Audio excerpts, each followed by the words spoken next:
If you were an American headed to space in the 60s, there was only one agency to get you there. The National Aeronautics and Space Administration. NASA. But fast forward to today and you'll see another logo on the majority of rocket launches. Go NASA, go SpaceX! SpaceX handled 88% of US launches in the first 6 months of this year, and now has a de facto monopoly on getting cargo and people into space. So what does that mean for the future of NASA and its $25 billion budget? Is it now too reliant on SpaceX, and will it continue to have rockets made for it? So we have to consider in all of those decisions, what are core capabilities that NASA has to keep expertise in? Here's how the rise of SpaceX is reshaping NASA.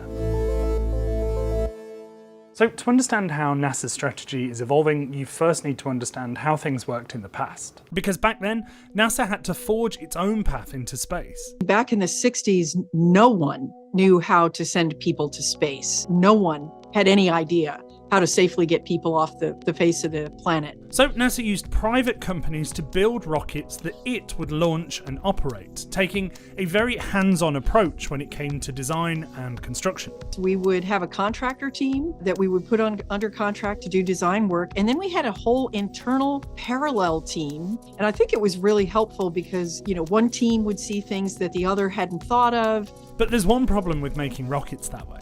It's really expensive. So as rocket technology became cheaper and more ubiquitous, NASA began adopting more of a hands-off approach, setting out requirements for its missions, but leaving companies to find their own way to fulfill them. Now we're in a different place where we're partnering in the development phase. There's a lot of design and analysis work that goes into requirements development. The net result is that instead of having its own rockets, NASA can now use a bunch of companies to get its projects into space. And it's done just that. Liftoff of the Falcon 9 and Crew Dragon. Over the years, NASA has used a number of launchers, including United Launch Alliance, Northrop Grumman, and even a French rocket company called Arianespace. But those providers are all working on new rockets that aren't ready.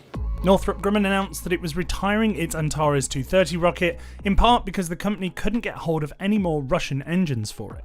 We plan to fly the 230 Plus for more missions. The war in Ukraine put our supply chain at risk. That's left SpaceX with a big advantage in its ability to provide flights right now. SpaceX is one of our most critical partners. They do a lot of our launches, but everyone's reliant on them now because they're a leading provider of low-cost access to space. Part of the reason for those lower launch costs is the company's ability to quickly reuse its rockets, creating a turnaround pace that rivals can't match, and leading SpaceX to emerge as a dominant launch provider for NASA, and the only US company currently able to carry crew to the International Space Station. Since 2020, SpaceX has launched NASA astronauts to orbit 7 times. Is NASA very reliant on SpaceX for launch capability at the moment? Is it too reliant on SpaceX, and is it looking to kind of diversify more? I do think that it is important, and we see that as a necessary thing to have investments in other companies. But whoever NASA chooses to launch with, using private companies potentially exposes the agency to issues outside of its control. If these companies run into budgetary issues or delays in manufacturing, that can create headaches for NASA that the agency has to try and navigate. If there are delays because requirements were not as mature as you thought, it can be difficult. We have developed some lessons learned about how to think about whether a company is ready. And as the number of rocket launches in the US increases, if launch capacity doesn't increase at the same rate, NASA may eventually have to wait in line. There is no question that the growing amount of launches is putting huge stress on the system, and we're all pretty anxious about it. But of course, launch facilities don't just grow up overnight.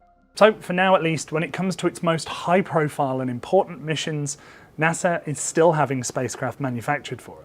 For its forthcoming Artemis program, where the agency intends to return to the moon and land humans on Mars, the agency is getting its Space Launch System and Orion spacecraft built to order, kind of like it used to back in the 60s. We are a scientific and technical organization, and we are unwilling to let go of our expertise in that area So we can't let somebody else take over the science and technology. But now that there's such an established route into orbit and beyond, could Orion and the SLS be the very last spacecraft that NASA builds? It's a great question. It's definitely been a subject of discussion inside the agency. I do think that we recognize the need to bring the cost down, and we think, commercial partners are better at that than the government is.